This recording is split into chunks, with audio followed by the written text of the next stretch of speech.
D. La revocación de diputados.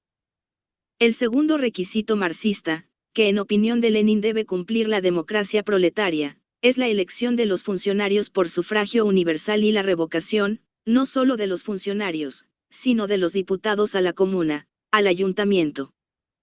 Aquí debemos preguntarnos nuevamente dónde se lleva a cabo la elección de funcionarios por el pueblo sobre la base del sufragio universal en el imperio de Lenin, y dónde consiste el elemento proletario especial en esta práctica, que hemos visto operar durante mucho tiempo en la Suiza burguesa.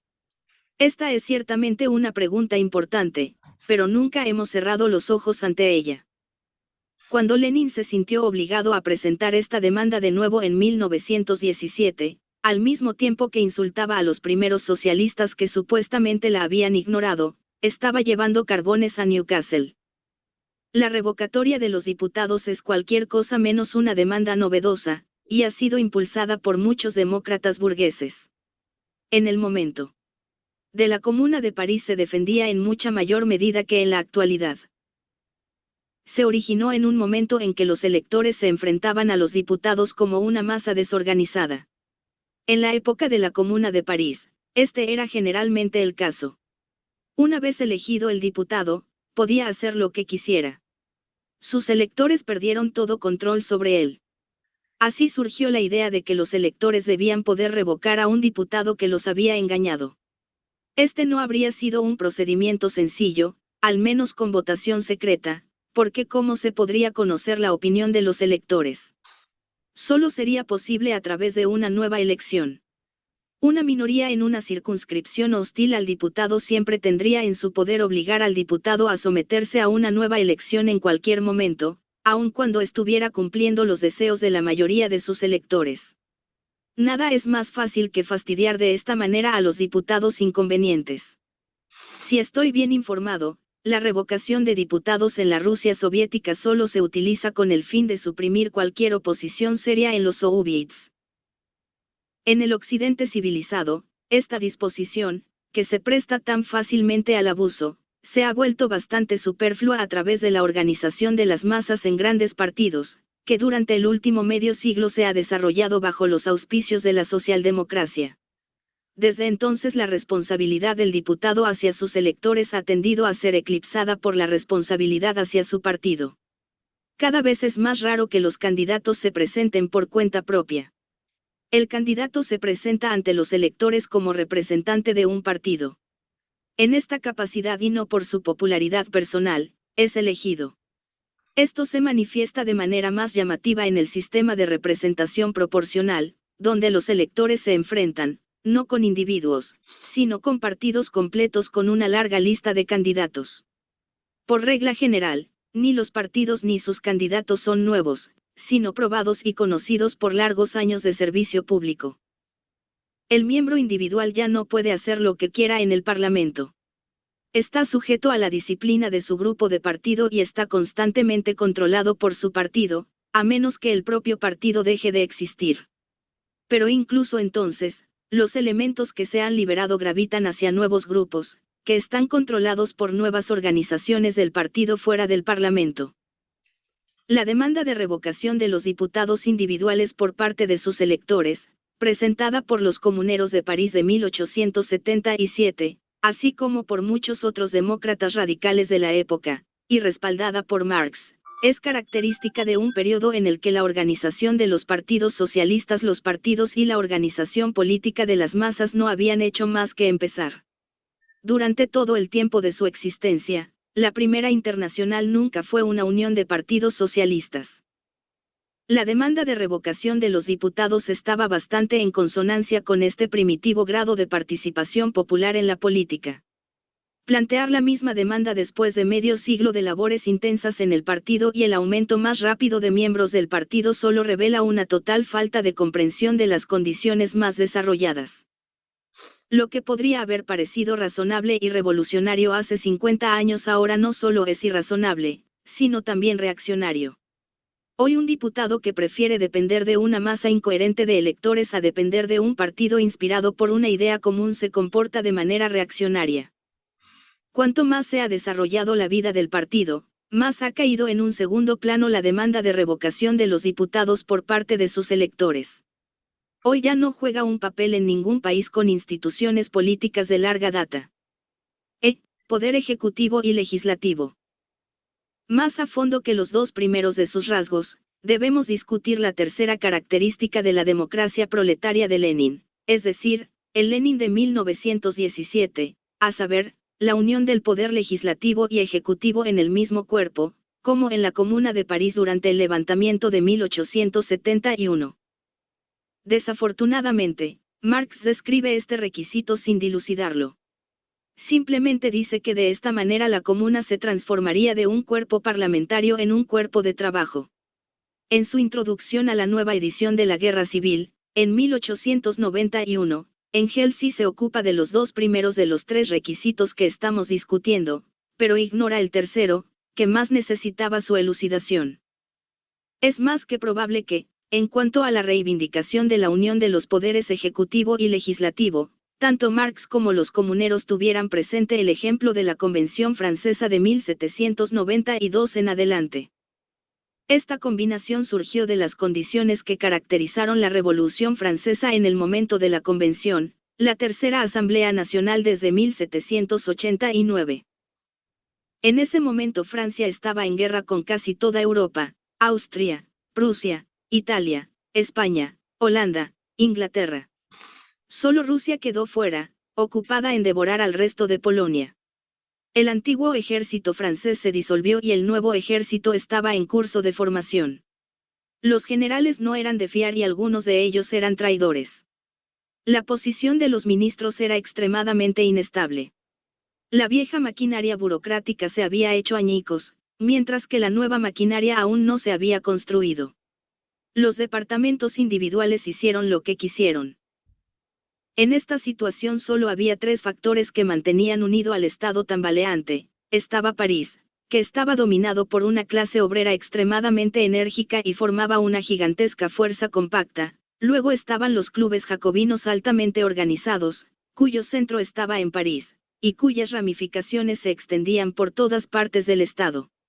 En tercer lugar, estaba la Convención, el órgano de representación popular de toda Francia, hacia el que todos los franceses revolucionarios miraban en su necesidad, pero que solo fue imbuido de fuerza y determinación por los trabajadores parisinos y los clubes jacobinos.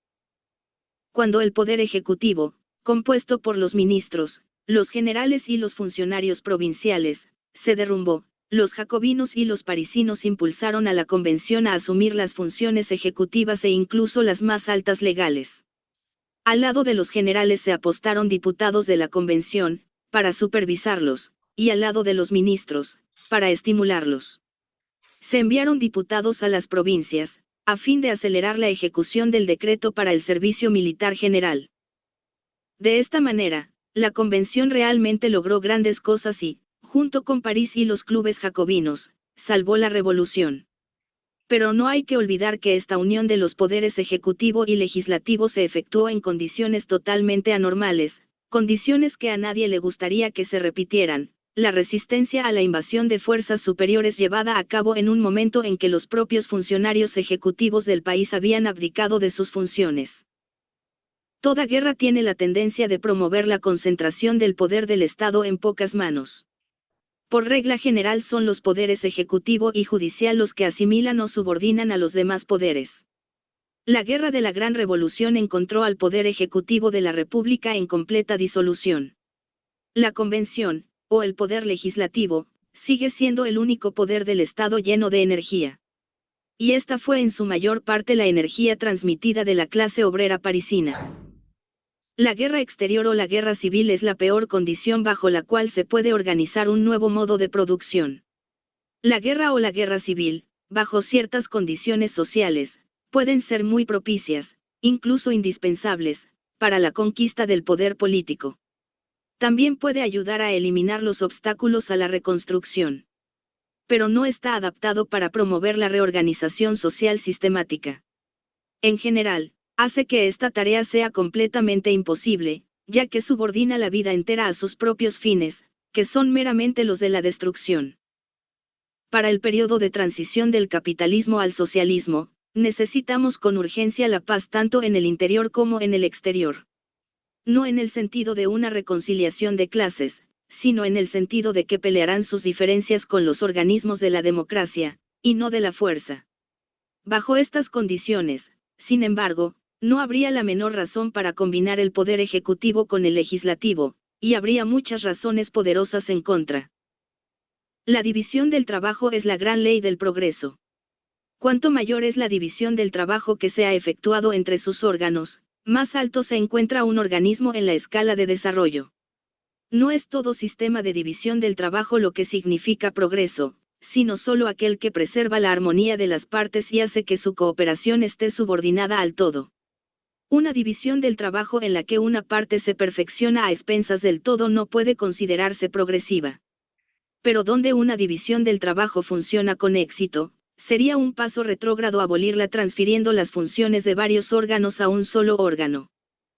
La división del trabajo que se ha efectuado en el curso de 1000 años de desarrollo social entre los órganos ejecutivo, legislativo y judicial del Estado no es un crecimiento arbitrario. Se ha mejorado cada vez más debido a que cada una de estas funciones requiere diferentes condiciones para su desempeño más eficiente. El Poder Ejecutivo tiene que actuar. Tiene que tomar decisiones rápidas para ocasiones especiales y ejecutarlas inmediatamente. Para este propósito, un cuerpo grande no es adecuado. Las decisiones más rápidas y drásticas pueden ser tomadas mejor por una sola persona. En consecuencia, la guerra, que hace tan urgentemente necesarias tales decisiones, favorece la supremacía más amplia posible de una sola persona.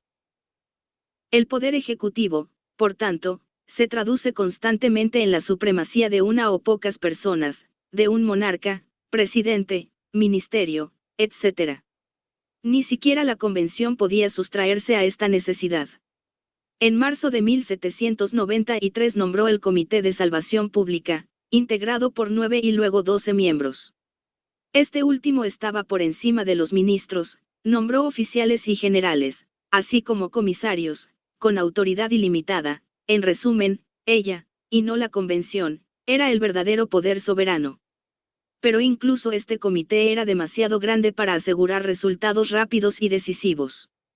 Se dividió en 3 grupos, cada uno compuesto por 3 hombres, de los cuales uno se encargaba de la administración de guerra, el segundo conducía el trabajo de policía política, mientras que el tercero mantenía contacto con las provincias.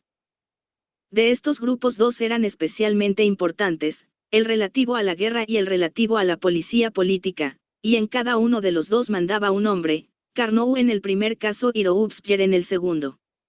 Eventualmente, este último ganó el mayor poder de todos. De hecho, la Convención no estuvo libre del miedo a la dictadura de Robespierre hasta su caída en el 9º Termidor, 27 de julio. La separación real del poder ejecutivo del legislativo y su concentración en unas pocas manos se efectuaron en ese momento por la fuerza de las circunstancias. Si la naturaleza de las cosas determina que el poder ejecutivo solo puede encomendarse a una pequeña comisión, lo contrario sucede con la Asamblea Legislativa.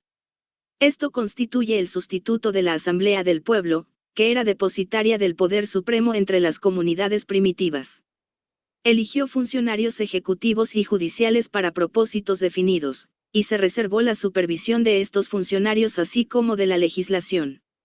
Cuando las comunidades primitivas se unieron en grandes estados a través del ascenso del poder del Estado, su población era demasiado numerosa y estaba dispersa en un área demasiado amplia para permitir que todos los miembros se reunieran y discutieran en una sola reunión. Esta fue una de las razones por las que, desde el surgimiento del Estado, los poderes ejecutivos han podido lograr una independencia creciente de la voluntad popular, asimilar progresivamente tanto el poder legislativo como el judicial, y sustituir la democracia primitiva por una constitución aristocrática. O una monarquía absoluta. La nueva democracia, que comenzaba a afirmarse con el surgimiento y consolidación de los pueblos, no podía volver a la Asamblea Popular como poder supremo del Estado. Tenía que formar una especie de asamblea popular en la que todos los distritos del Estado y todos los intereses que fueran lo suficientemente fuertes como para ser importantes pudieran asegurar una representación adecuada. Por lo tanto, este órgano cuenta con el mayor número posible de miembros. Por supuesto, deben asignarse ciertos límites a un cuerpo que ha de ser una asamblea de debate y no de demostración. La expansión de una asamblea legislativa generalmente se acerca a estos límites. La membresía de los parlamentos de nuestro tiempo tiene un promedio de 400 a 500. Es cierto que la membresía de los Estados Generales franceses de 1789 ascendía a 1200, pero se preveía que los 600 miembros del tercer estado, los 300 del primero y asimismo, muchos de los segundos estados deliberarían por separado. Los posteriores parlamentos de la Revolución estaban integrados por 745 miembros, los cuales casi nunca estaban presentes a la vez. Sin embargo, 721 diputados participaron en la votación sobre la condena de Luis XVI. Una corporación de varios cientos de miembros es, por la naturaleza del caso, un aparato demasiado engorroso para las funciones de un poder ejecutivo. Para el funcionamiento de estos últimos se requiere unanimidad y determinación. Ya nos hemos referido al hecho de que hemos entrado en una era de gobiernos de coalición. No vemos este hecho con satisfacción, sino como un mal, que solo es tolerable porque la alternativa, un gobierno antilaborista, sería un mal mayor. Pero un gobierno que ha de hacer grandes cosas debe ser homogéneo. Por lo tanto, no podemos esperar ningún progreso sustancial hasta que hayamos pasado de la fase de los gobiernos de coalición y entrado en la de los gobiernos puramente socialistas. Acortar al máximo la primera fase es nuestra tarea más urgente. Pero, ¿cómo sería posible tener un ejecutivo puramente socialista, si las funciones del ejecutivo se combinaran con las del legislativo en una asamblea, que contenía una fuerte oposición antisocialista? La historia también nos muestra que una asamblea que posee tanto poderes ejecutivos como legislativos no puede tolerar la oposición. Apenas asumió la convención las funciones del ejecutivo, expulsó y encarceló a 34 de sus miembros a causa de sus opiniones políticas, girondistas, y poco después se expulsó a 73 más.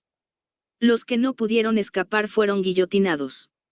Más tarde, Danton y sus amigos entre los miembros de la convención fueron enviados al patíbulo, donde eventualmente fueron seguidos por Robespierre y sus seguidores. Una oposición dentro de un cuerpo ejecutivo es algo extremadamente obstructivo y a veces nocivo. Por otra parte, es absolutamente necesario que haya una asamblea que promulgue leyes que puedan resistir toda crítica. Un partido gobernante fácilmente pasa por alto los defectos de un proyecto de ley que presenta, estando más interesado en los derechos que el proyecto de ley confiere que en los deberes que impone a la población. Sin una oposición que no esté interesada, o incluso hostil, al partido gobernante de turno, difícilmente sería posible un escrutinio riguroso de todas las implicaciones de una ley. El propio partido de gobierno necesita los servicios de la oposición si quiere quitar todos los defectos de las leyes dictadas por la Asamblea. Para permitir el examen más cuidadoso de los proyectos de ley, el procedimiento de los parlamentos establece que deben pasar por 3 lecturas y etapas de comité. Un poder ejecutivo, en cambio, debe estar siempre en condiciones de poder tomar decisiones sin discusión. El procedimiento frecuentemente tedioso y los muchos discursos que se pronuncian en los parlamentos a veces hacen que estos últimos sean puestos en ridículo como simples talleres de conversación que nunca sirven de nada. Desgraciadamente, este reproche no se aplica únicamente a los parlamentos. La tendencia a perder el tiempo en charlas vacías la comparten con todos los cuerpos deliberantes. Alguien afirmará que no se pronuncian discursos superfluos en reuniones populares, conferencias u otras reuniones. ¿Cuántos de los que desprecian al Parlamento como un foro de conversación no son ellos mismos chismosos empedernidos? En el verano de 1917, cuando Lenin aún no había podido moldear los soviets según sus deseos, escribió sobre ellos lo siguiente. Tales héroes del filisteísmo putrefacto como los Skobelev y los Tseretelli, los Chernov y los Avksentiev, han logrado contaminar incluso a los soviets, siguiendo el modelo del parlamentarismo de la clase media más despreciable, convirtiéndolos en charlas huecas. El Estado y Revolución, p. 49. Los parlamentos se distinguen de la mayoría de las demás asambleas deliberativas por el hecho de que proporcionan una plataforma para todas las grandes clases y partidos de la sociedad, especialmente cuando prevalece el sufragio universal. Esto hace que los procedimientos parlamentarios sean importantes, pero también prolongados. No hay duda de que los parlamentos a menudo trillan la paja y, por lo tanto, no promueven la causa del progreso, pero se culpa erróneamente a la institución de una falla que se debe a la distribución del poder de clase en la sociedad. El carácter del Parlamento refleja el carácter de las clases y partidos que lo dominan. Si estos últimos son reaccionarios o tímidos, el Parlamento será lo mismo. Aquellos revolucionarios que requieren que el Parlamento haga la revolución por ellos, independientemente de si los trabajadores fuera del Parlamento se han vuelto lo suficientemente fuertes como para afirmar su posición en el Estado, siempre se sentirán decepcionados por el parlamentarismo. Si el Parlamento hasta ahora ha dado poca satisfacción a los trabajadores, no se debe a la institución como tal, sino a la debilidad de los trabajadores en la sociedad. La clase media se ha vuelto conservadora, y eso explica por qué el Parlamento está moribundo. Este hecho no se alteraría en lo más mínimo si el Parlamento se organizara de otra manera, combinando el poder legislativo con el ejecutivo. La forma de una institución ciertamente no es una cuestión indiferente. Debe adaptarse en la medida de lo posible a sus fines. Pero es absurdo imaginar que un cambio en la estructura traerá consigo una alteración en la función. Si alteramos la fuerza relativa de los partidos y creamos una mayoría socialista compacta y resuelta entre el pueblo, el Parlamento se convertirá en un organismo de trabajo, y el molino parlamentario proporcionará grano rico, incluso si solo ejerce funciones legislativas. Además de lo cual, tiene otra función. No solo tiene que elaborar leyes, sino también velar por su observancia. Por tanto, tiene que controlar el poder ejecutivo y el empleo de los recursos del Estado. Cuando los poderes ejecutivo y legislativo están unidos en una sola mano, tal control está ausente y surge el peligro de que el poder ejecutivo se vuelva todopoderoso en relación con la población.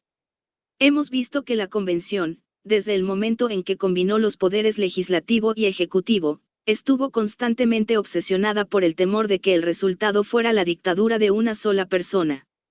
De hecho, allanó el camino para Napoleón, Robespierre a caballo. Esto contradice absolutamente el objeto que Marx definió en su Guerra Civil, donde exigía que el Estado dejara de ser independiente y superior a la nación, y que se arrebataran las funciones legítimas del antiguo gobierno. Una autoridad que pretende estar por encima de la sociedad, y entregada a los servidores responsables de la sociedad. En lugar del Estado, Marx preveía una delegación nacional en París, frente a un gobierno central con pocas pero muy importantes funciones. Esto, sin embargo, implicaba la misma separación de los poderes legislativo y ejecutivo que Marx deseaba ver abolida en lo que respecta a la comuna. En consecuencia, bien puede dudarse de que Marx deseara la misma institución para el Estado que para la comuna. Pero incluso si Marx quisiera ver todos los poderes del Estado reunidos en un solo cuerpo, esto no significaría más que la persistencia de los recuerdos de la gran revolución de la clase media, cuyas formas se acostumbraba a considerar como las de las revoluciones en general. Por cuanto las condiciones peculiares de la revolución obrera aún no se habían desarrollado con suficiente claridad. Esto no sucedió hasta la última generación. Si el bolchevismo de hoy persiste en aferrarse a las formas de la revolución de la clase media, esto es una indicación del atraso de las condiciones rusas. Una peculiar ironía de la historia acecha en el hecho de que Lenin busca los atributos especiales de la democracia proletaria en instituciones que caracterizan la revolución de la clase media o surgen de una condición de democracia de clase media subdesarrollada. Dictadura. De todas las instituciones de la Comuna de París sobre las que insistió Marx, solo hay una a la que ahora se aferran los bolcheviques, la concentración de los poderes legislativo y ejecutivo en un solo cuerpo, aunque no en una asamblea popular, elegida por sufragio universal, como se hizo. El caso de la Comuna de París. Se aferran a esta unidad de poderes porque facilita la dictadura. Según el bolchevismo, la dictadura es aquella constitución del Estado que los trabajadores deben establecer después de la conquista del poder político para el periodo de transición al socialismo.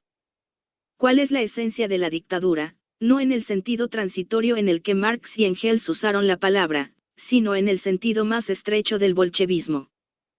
La dictadura es una institución del Estado que constitucionalmente excluye toda oposición al poder del Estado, y que eleva al poseedor del poder del Estado, ya sea una persona, una corporación o una clase, por encima de las leyes del Estado, las cuales, por supuesto, se aplican al resto de la población. En el fondo, esta institución no es más que un estado de sitio para todos los que no comparten la dictadura. Ciertamente, es difícilmente concebible una forma de gobierno más conveniente, y Lenin no fue el primero en descubrir este hecho. Aunque la dictadura es extremadamente conveniente y ciertamente no específicamente proletaria, habiendo sido empleada principalmente contra el proletariado, incluso el régimen coercitivo más brutal de la burguesía o de la nobleza feudal recurre a la dictadura con gran desgana, y solo en tiempos de gran dificultad política. Las razones de este hecho no nos interesan aquí. Proponemos examinar los efectos producidos por un régimen proletario de dictadura. En primer lugar, ¿quién va a ser dictador? ¿En manos de quién será puesto este enorme poder? Naturalmente, en las del proletariado, que debe ser capaz de derribar cualquier oposición a la transformación de la sociedad en estas líneas. Pero incluso en Rusia, donde el campesino acaba de escapar del nut zarista, resultó imposible dar a una minoría proletaria el poder supremo sobre los campesinos. Los soviets, los consejos, en los que sería investida la dictadura, tenían que constituirse como consejos tanto de campesinos como de obreros. Esto puede no parecer fuera de lugar en Rusia, porque allí los campesinos todavía eran revolucionarios, otro signo del carácter burgués de la Revolución rusa. No tendría sentido en Europa occidental, donde los campesinos forman la fuerza conservadora más poderosa. Quitar toda libertad política a los intelectuales de las ciudades y dar la omnipotencia política a los campesinos sería el colmo del absurdo. Por lo tanto, debe rechazarse la dictadura del proletariado como medio para la introducción del socialismo. Vamos más allá. Supongamos que el proletariado tiene dictadura. ¿Qué significa?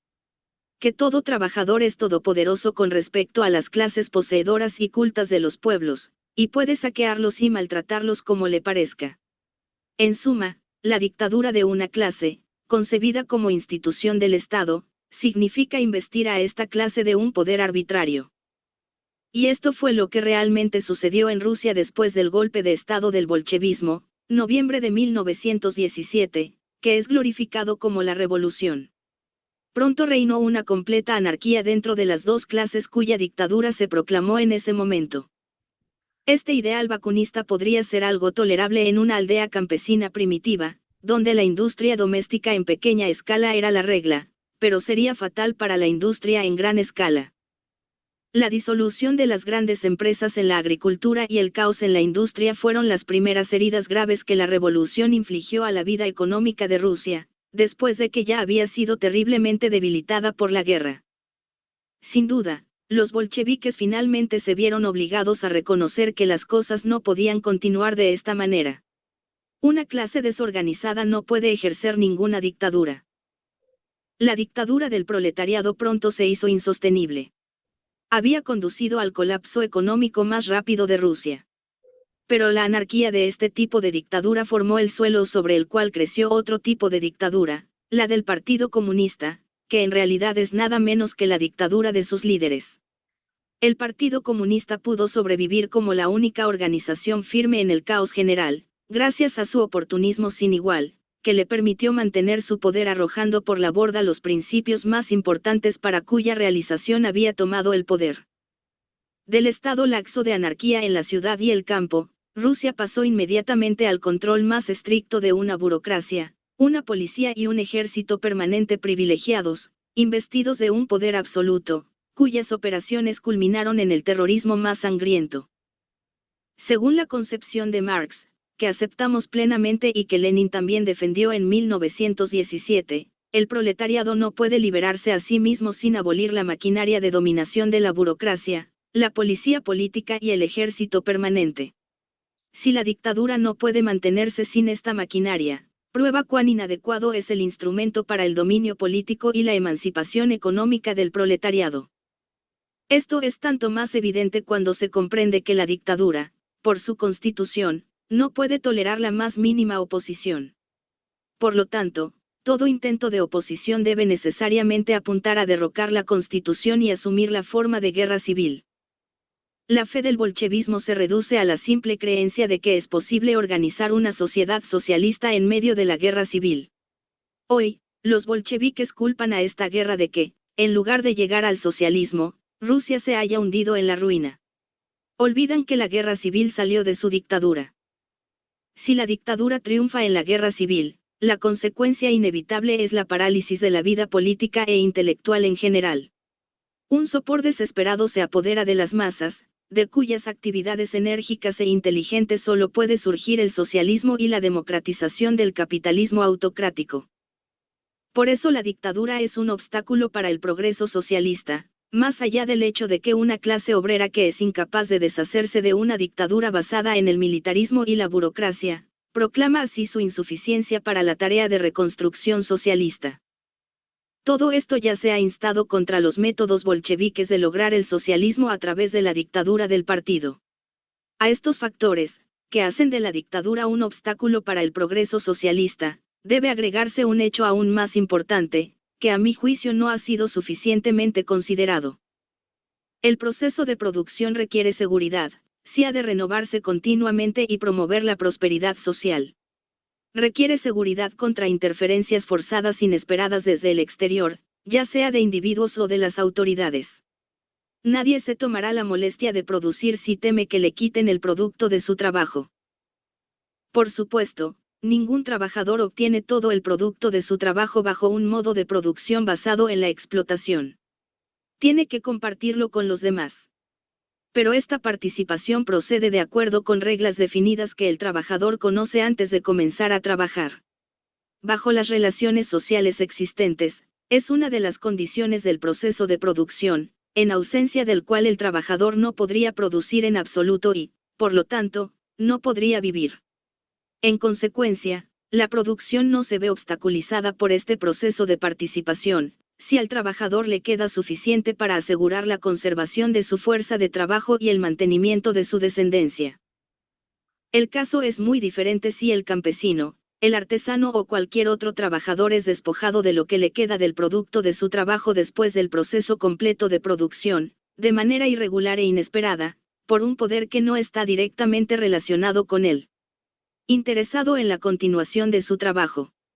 El efecto es un fuerte desánimo para seguir produciendo. La producción a menudo se vuelve casi imposible si el trabajador se ve privado de herramientas de producción y medios de vida para mantener su fuerza de trabajo.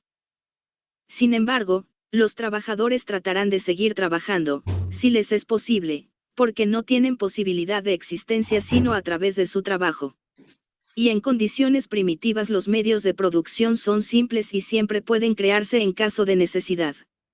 Además, el ingreso del trabajador individual o del campesino es demasiado escaso para atraer mucho saqueo. La inseguridad política afecta mucho más seriamente a la producción cuando se lleva a cabo según criterios capitalistas. Aquí la producción no depende del trabajador, sino también y en primer lugar del capitalista. Si el trabajador está obligado a producir para vivir, el capitalista no está obligado a hacerlo. Pone su dinero en el proceso de producción o en la construcción de edificios para fábricas, la compra de máquinas y materias primas, el pago de salarios, solo cuando anticipa una ganancia considerable de ello, quizás no en el futuro inmediato, pero al menos durante el tiempo que dura. Como último medio de producción en que ha invertido su capital. Si esta seguridad está ausente, prefiere no arriesgar su propiedad. Luego lo invierte en oro, piedras preciosas u otros artículos sumamente valiosos, que son indestructibles, ocupan poco espacio y pueden esconderse fácilmente, o lo embarca en negocios donde el capital se entrega rápidamente, en usura y comercio, donde la promesa de una ganancia rápida y grande compensa su riesgo. La inseguridad general de las condiciones fue una de las razones por las que en Oriente hasta ahora, y en Europa hasta la época de la Reforma, no pudo desarrollarse un sistema de capitalismo industrial. Esta inseguridad es una de las razones por las que la industria ha tardado tanto en reiniciarse en los estados vencidos después de la Guerra Mundial, mientras que ha florecido la especulación. Esta inseguridad es llevada a su límite extremo y hecha permanente por la dictadura. Este último puede tener éxito en detener los robos en las carreteras o prevenir los pogromos, pero su misma existencia difunde una atmósfera de inseguridad, en la forma de absoluta arbitrariedad y anarquía del poder del Estado, cuyos caprichos son absolutamente incalculables. La dictadura del sultán y sus pasas ha impuesto hasta ahora un obstáculo insuperable al desarrollo de cualquier industria en gran escala en Turquía, e incluso ha arruinado la economía primitiva del campesino turco. Los efectos económicos no son diferentes en el caso de Rusia porque el sultán ruso apela, no a Mahoma, sino a Marx, como profeta de la redención. Además, los bajás rusos en su propaganda asiática se las han ingeniado para hacer de Mahoma y Marx sus estrellas gemelas. El absolutismo de los zares había frenado considerablemente la prosperidad de Rusia, aunque últimamente ya no era un régimen puramente arbitrario, la burocracia estaba sujeta a leyes definidas y existía un poder judicial ordenado, aparte de muchos delitos políticos. En tiempos más recientes hubo incluso una asamblea legislativa, que controlaba el presupuesto. En la arbitrariedad, en la fuerza y en la irresponsabilidad del poder del Estado, la dictadura bolchevique va mucho más allá del zarismo y, por tanto, ejerce sobre la industria un efecto más paralizante que este. Algunas formas de gobierno son incompatibles con un desarrollo capitalista próspero. Uno de ellos es el despotismo oriental, y otro es su prototipo más moderno, que se disfraza con el ropaje de la dictadura del proletariado. Mientras la dictadura no se derrumbe, Rusia seguirá yendo cuesta abajo, a pesar de todas las concesiones a los capitalistas. Pero la forma de gobierno de la dictadura no solo es incompatible con el capitalismo industrial, sino también con el socialismo democrático. Porque este último solo puede surgir de un capitalismo plenamente desarrollado y floreciente, no de un capitalismo lisiado, y en el periodo de transición el capitalismo seguirá existiendo en muchos departamentos de la industria, como veremos. Cualquiera que sea el ángulo desde el que consideremos la dictadura, resulta ser un medio inadecuado para guiar el desarrollo del capitalismo hacia el socialismo. Nuestro examen de la revolución obrera política puede resumirse en las siguientes frases.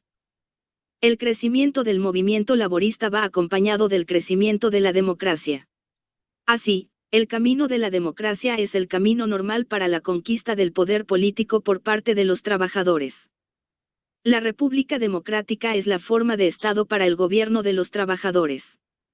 La República Democrática es la forma de Estado para la realización del socialismo. ONIN Teoría y Práctica, P.S. King and Son.